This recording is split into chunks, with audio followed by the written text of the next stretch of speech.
Isn't Christmas the best time of the year? Barbara asked in a cheery tone after she drank her cup of eggnog. Of course, everyone waits patiently for the year to go by for this day, Laura said, watching the children opening the presents. The house was packed with people, mostly with Laura's family, people she knew, and family members she didn't remember. Everyone was all around the Christmas tree, either on the floor or couches. All that Laura would hear was the family talking to one another and the sound of paper being ripped open. She had a cup of her tea in her hands and a jolly smile printed on her face as she looked at the children she usually only saw once or twice a year. One kid got a toy dinosaur in a box, while the little girl received nail polish and a Barbie doll with dark blue dress on it. The teens opened their presents to find money and electronics, like $20 to $30 or a new phone. Adults in the family got cards, little decorations, and other useless items. Sarah, who was Barbara's daughter, entered into the back of the tree to see if she could find any stowaway gifts hiding in the back. She got a small present in the mail with very plain light blue wrapping paper. It seemed it was wrapped in a hurry, like someone completely forgot about Laura and gave her something random. Sarah waved at Laura, but she didn't notice her, even when she called her. "Hey sis!" "She's flagging you down over there," Barbara said as she pointed to where Sarah was. Laura looked to where Barbara was pointing at and saw the gift in Sarah's hand. She got up and walked towards her, dodging children, and opened emptied boxes with holiday wrapping paper at their sides along the way. Laura bent down and grabbed the present, saying "Thank you" to Sarah as she went back. She sat back in her original spot next to Barbara and opened the gift. The wrapping paper was poorly done, but the box itself looked really exquisite. The box had been painted in a dark green detailed vines all around it, wrapping paper against one another as it went around the box. And the box itself was a light brown tan color that looked like sand directly off the beach. "Wow, that looks wonderful. Open it," Barbara said, waiting anxiously for the revealing of what's inside the box.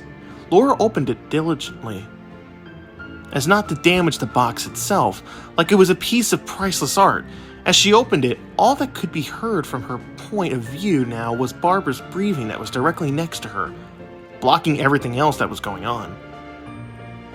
Inside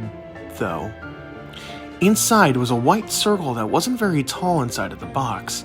She reached out and got it out. It was a plain white oval container with purple bold lettering saying, "Quick Removal Mud Mask." Great, another bathroom product, Laura thought as she gave it to Barbara so she could look at it. "Thank you, She tried to yell but quickly stopped. She rapidly tried to find a name on the wrapping paper that wasn't her own, but found nothing. Barbara handed it back to Laura so she could find who it was from. "Who gave me this one?" Laura said in a rushed, confused tone. Everyone just stared at her, and it was mostly silent until everyone responded with, "I don't know," or "It wasn't me." No one had the intentions to give her something for the reunion other than Barbara. Again, as every year, she placed the mud mask into the artistic box and everything went back to normal. Maybe it was from someone that left early. "At least you got something from someone else," Barbara said with a small smile on her face. "Yeah, well, thanks for having the reunion at your place. My place is way too small for all these people," she also said with a smile on her face. Barbara responded with a smile and said she was going to meet with other people, so she left to the other side of the house. Laura wasn't a people person. Maybe that's why she didn't usually get anything for the holidays other than from her sister. She waited patiently for the next 3 hours to pass by. As the last of the family members left, Laura felt relieved inside. She quickly went up to Barbara, who just entered the living room. "Can I stay here for the night and leave in the morning?" Laura asked. "Of course. You can stay here for as long as you like in the guest bedroom upstairs," Barbara said with a happy expression on her face. Laura helped Barbara with cleaning the house. Wrapping paper was all around the tree, dishes needed to be done, and etc. As she was done, she wished Barbara a good night's sleep, along with Sarah, and picked up one of her gifts that she headed towards her old room. which she knew was the guest room since she did live here before getting a house of her own. The room looked very plain and white with a closet, a dresser, and a little counter next to her bed with an alarm clock on it. The room was not how she remembered it to be, though. She loved living here with her sister before. Now it was time to move on. The room had a bathroom that connected to Barbara's room on the other side. She didn't bring any of her things, like cleansing pads, makeup, toothbrush, and clothes, but she didn't care. All that she wanted was to feel the comfort of people that she knew around her instead of being in her quiet, empty little home. She took a better look on the alarm clock, and it was 12:36 a.m. She headed towards the bathroom and looked at herself in the mirror. She looked tired, but she needed to get her makeup off her face. So she looked into the cabinet and found alcohol along with cotton balls. Well, better than nothing, she said as she doused the cotton ball with the alcohol and applied it to her face as she wiped the makeup off. As she was done, she thought to herself, I might as well try out the new gift. She took the mud mask out of the box and opened it. Inside was the purple mud.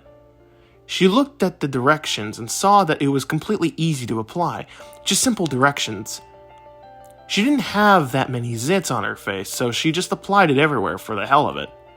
She instantly felt it work and looked at herself in the mirror and saw how she looked like Barney the dinosaur. Laura then turned off the light and headed towards the bed. As she plummeted on her old bed, the feeling was like she had remembered it to be. The only thing that felt familiar in her old room. She started to slowly close her eyes, and they soon collided with each other, making her see only darkness, and fell into a deep, restful sleep. Later in the morning, around 8, Barbara's daughter came upstairs to notify that her mom had made breakfast for everyone. As she quickly ran upstairs and skipped into the hallway and stood in front of Laura's room and spoke up. "Aunt Laura, breakfast," she answered, but no response. She then reached out for the dark yellow doorknob and turned it. As she opened the door, her eyes widened. And then she screamed at the top of her lungs for a few moments before running back downstairs. What she saw was Laura, but her face wasn't there anymore. It was burned completely off. The eyes and eyelids along with her brows melted into the liquid deep into the hollow sockets. And a pool of remains of what was left of her empty skull. The flesh was burned and boiled into a crisp, as there was pus bubbles where the skin ended on her face and flesh was dangling on the sides with shades of red underneath. Her nose was completely melted off and the blood just vaporized along with everything else. Her tongue along with her cheeks and gums, and the whole inside of her mouth was vaporized and only a skull with teeth remained visible. Inside of the bathroom was the container of the mud mask. There was a little detail that she missed which was directly in front of her eyes. The warning details which were right under the directions. In black ink it read, "Do not apply with alcohol before use. Most important, do not sleep while the product is in direct contact with the face or skin." Only the screams of Sarah and the pattern of rushed footsteps coming up the stairs remained. Laura's question was never answered.